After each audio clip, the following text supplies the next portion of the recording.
Hello everyone and welcome. So today's video is a continuation of the last one in that I am setting up my room to play Shadow Dark or Solo Dark. So what happened before is that I had it set up all nicely, had the green screen ready. However, as you could probably see, it's a little bit of a tight space behind me and a day bed. And what was happening is that every time I moved my chair back, the green screen would collapse behind me, which is not ideal.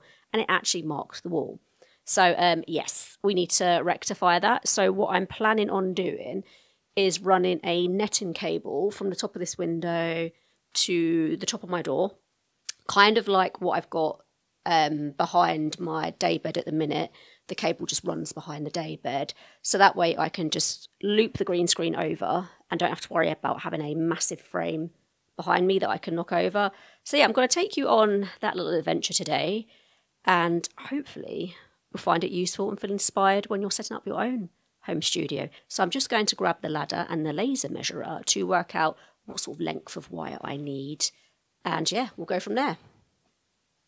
So I've brought the ladder up. So the plan is, as I explained before, basically climb the ladder, fix a little, I think it's like a hook and eye is what it's called.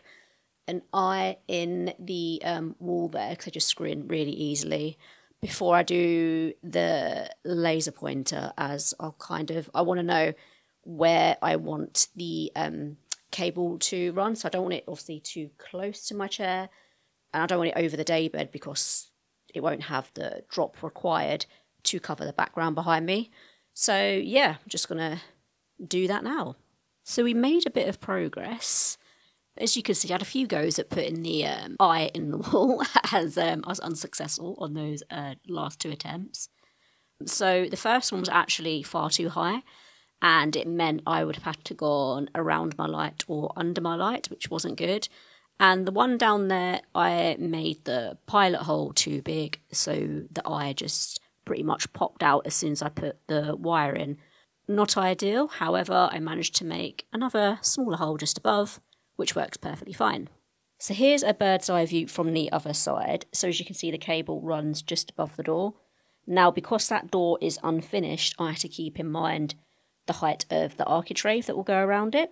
So yeah, I had to basically make sure it was higher than, say, the actual height of the architrave when it was stuck or nailed to the door frame. So here's a look from the back. I've kept the wire tucked in the seam, the one that fixes the green screen to the back wall behind the daybed, because when I'm not filming at my desk, I want to put the green screen back so it stays nice and smooth and doesn't get in the way. And also, speediness is important to me, so I want to quickly unhook the green screen, put it above the, throw it above the wire that's attached to the ceiling, and do that really quickly so I can just get on with filming, as I don't want to introduce resistance to my day and schedule.